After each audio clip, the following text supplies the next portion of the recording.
तो बच्चों, जैसा कि हम कह चुके हैं, a very important event, very interesting in world history, French revolution, France की क्रांति को हम लोग समझने का प्रयास कर रहे हैं। ये क्रांति बहुत ही महत्वपूर्ण है, क्योंकि इससे अनेक ऐसी चीज़ें सामने आई जिस पर आज पूरे डेमोक्रेसी और नेशनहुड की बुनियाद टिकी हुई है, वो उसके फाउंडेशन में है। तो हम उन चीज़ों को समझेंगे। सबसे पहले बच्चों, वहाँ मोनार्की थी, किंगशिप थी, राजतंत्र था। तो मोनार्की को हम पहले समझने का प्रयास करेंगे। What is monarchy?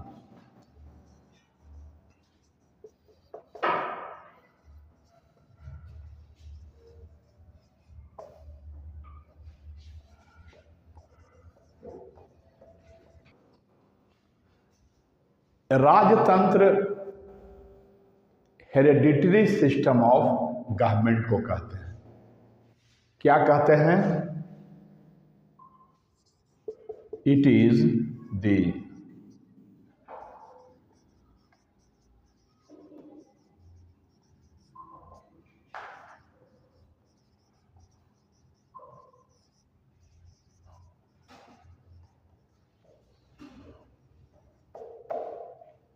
तो यह हेरेडिटरी सिस्टम है।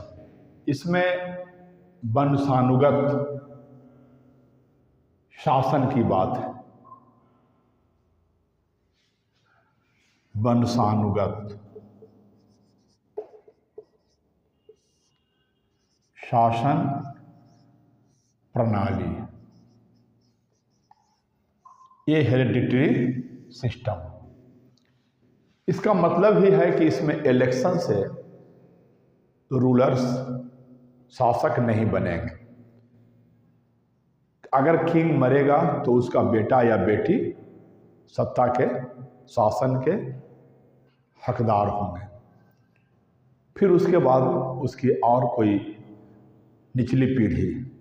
इसी सिस्टम को बच्चों किंगशिप या राजतंत्र कहते हैं।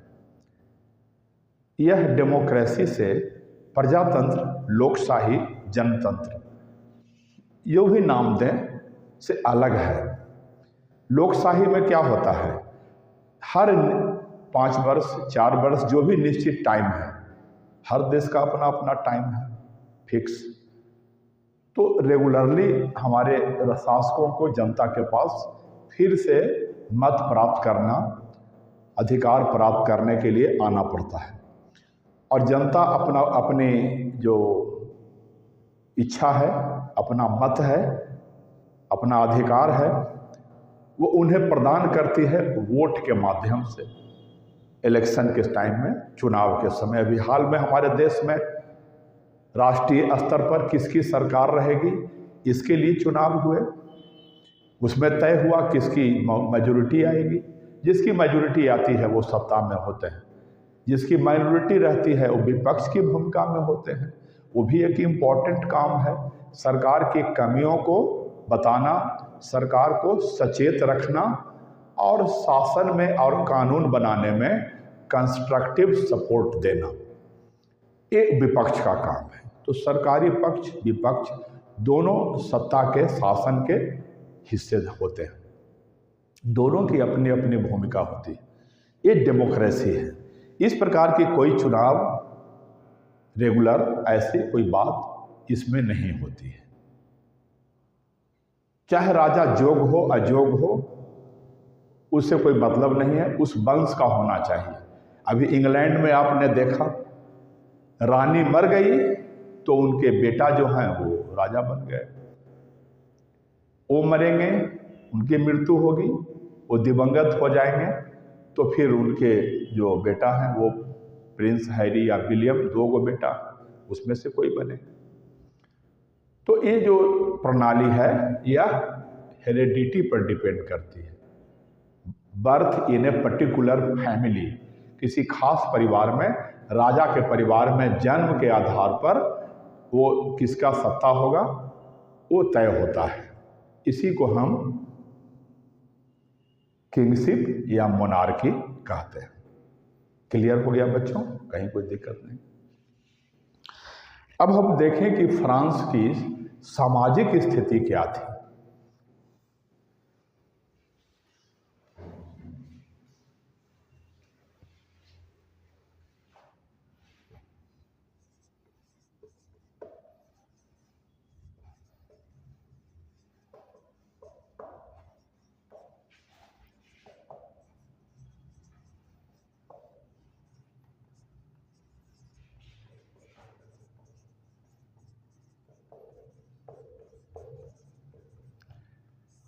सेवनटीन 89 में सोशल कंडीशन क्या थी, सोसाइटी किस प्रकार ऑर्गेनाइज्ड थी, इसको समझना बच्चों बहुत जरूरी है।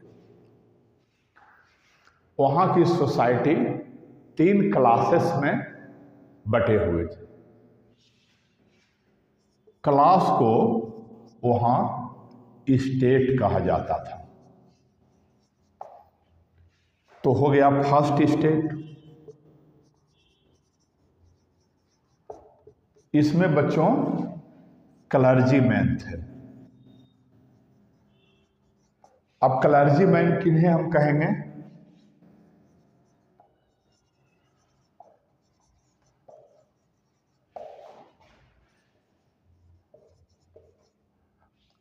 ये जो है चर्च के पुजारी प्रीस्ट को क्लर्जीमैन कहा जाता था।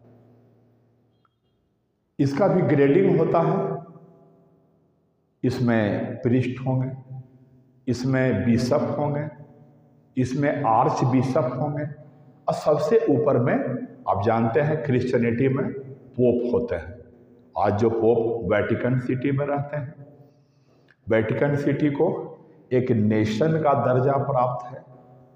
आपको प्रश्न आता है सबसे छोटा कंट्री दुनिया का कौन सा है, तो आप लिखते हैं वेटिकन सिटी। वो दरअसल एक चर्च है।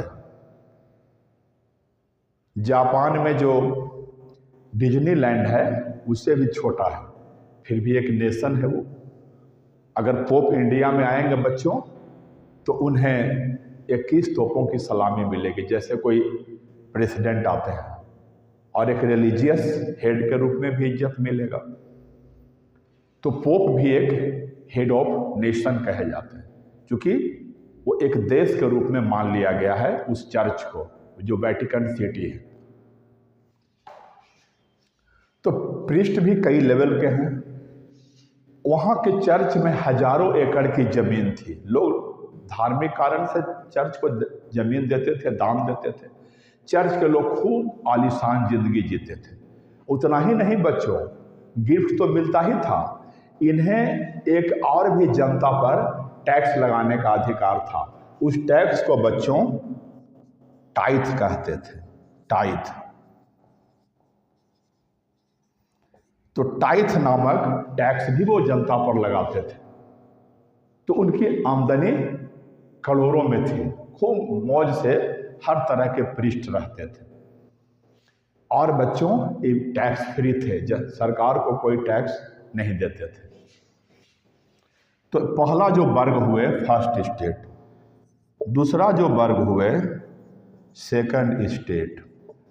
इसे हम देखेंगे बच्चों सेकंड स्टेट। अभी टाइथ देखे आप। ये सेकंड स्टेट में कौन लोग थे?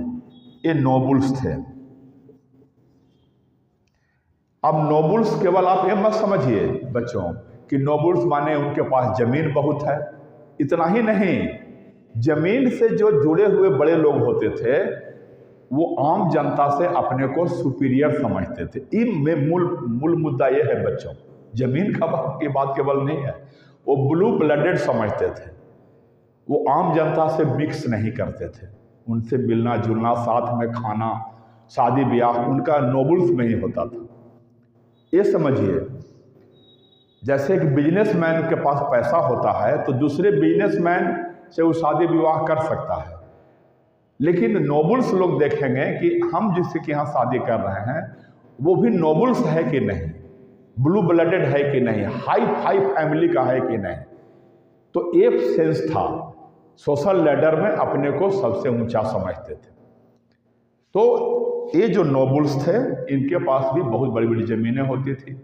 इनका अगर घोड़ा वगैरह चला जाए गरीब के किसान के खेत में, तो किसान को ये भी हक नहीं था कि घोड़ा को हाँक दे, हटा दे, उस पर भी सजा होती थी। ये भी टैक्स फ्री थे। ये खेती करवाते थे आम आदमी से, लेकिन ये भी सरकार को कोई टैक्स नहीं देते थे।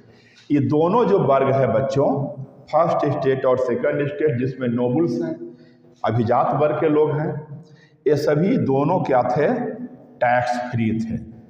टैक्स फ्री, ये स्टेटस इनका टैक्स फ्री था, कोई टैक्स नहीं देना है सरकार को बच्चों। अब तीसरा जो स्टेट हो गया, थर्ड स्टेट, ये जो तीसरे वर्ग में बच्चों big and small farmers,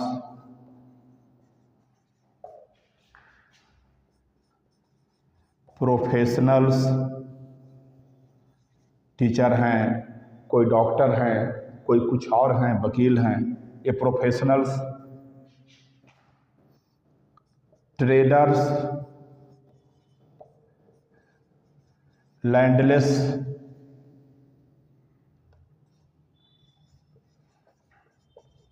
workers, ये सभी जो बच्चे, चाहे जिनके पास ज़मीन ज़्यादा है, कम है, किसान हैं, प्रोफेशनल्स हैं जिनके पास टैलेंट है, जिनके पास पैसे भी हो सकते हैं, ट्रेडर्स पैसे वाले हो सकते हैं, और गरीब लोग, ये सभी इसी वर्ग में आते थे। सिर्फ यही वर्ग बच्चों टैक्स देता था। ये टैक्स फ्री नहीं था, ये दे पेड टैक्सेस। एक तो टाइथ देते थे चर्च को, चढ़ावा देते थे चर्च को, और इसके साथ राजा को ये लोग टाइल नामक डायरेक्ट टैक्स देते थे। एक तरह से इनकम टैक्स आप मान सकते हैं।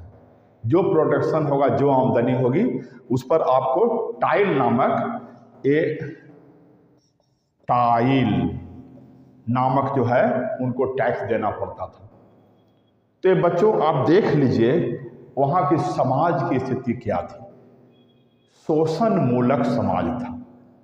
ये जो प्रोफेशनल्स थे और ट्रेडर्स थे, और इसमें जो बिग फार्मर थे, समस्या इन्हीं के साथ थी। गरीबों को उतना अनुभव नहीं होता होगा, लेकिन ये जो बिग फार्मर्स हैं, प्रोफेशनल्स थे, ट्रेडर्स थे, इनको हम मिला जुला कर मिडिल क्लास कह सकते हैं। मिडिल क्लास, इसको मध्यम वर्ग कहते हैं। इस वर्ग को अखरता था, खराब लगता था, हम टैक्स दे रहे हैं, हम कितने विद्वान हैं तो भी थिएटर देखने जा रहे हैं तो कुर्सियां हमारे लिए नहीं है, फर्स्ट स्टेट और सेकंड स्टेट के लिए है, हमें पीछे खड़ा होकर थिएटर देखना पड़ रहा है। कोई भी सम्मान का पोस्ट हमारे लिए नहीं है। आर्मी में, चाहे एडमिनिस्ट्रेशन सरकार में, कोई भी ऊंचा पोस्ट खाली होता था तो नोबल्स बैठते थे। थर्ड स्टेट के लिए कोई जगह नहीं। तो ये लोग को बहुत अखरता था बच्चों। ये अन्याय जो है, इनको क्या चाहिए था? इक्वलिटी चाहिए था। ये बराबरी के लिए तड़प रहे थे। ये जो क्रांति हुई बच्चों, इसमें था जो मिडिल क्लास है उसी की भूमिका मुख्य भूमिका थी। ये जो प्रोफेशनल्स थे, जो ट्रेडर्स थे, ये लोग इक्वलिटी के लिए तड़प रहे थे। They were warring for equality, they were struggling for equality. इन्हीं की डिमांड थी। इन्हें बहुत खराब लगता था कि नोबल्स हमसे कम पढ़े लिखे हैं, कभी कभी गरीब भी हैं, फिर भी हाई बर्थ के आधार पर सभी प्रतिष्ठा के पोस्ट उन्हीं के पास है, जिसे क्या कहते हैं बच्चों? उसी को प्रिविलेज कहते हैं। तो अनेक प्रकार के प्रिविलेजेस, विशेषाधिकार इसको कहते हैं हिंदी में बच्चों, विशेषाधिकार। हर तरह के विशेषाधिकार ये जो नोबल्स थे, खास करके इनसे ज़्यादा इनको परेशानी थी।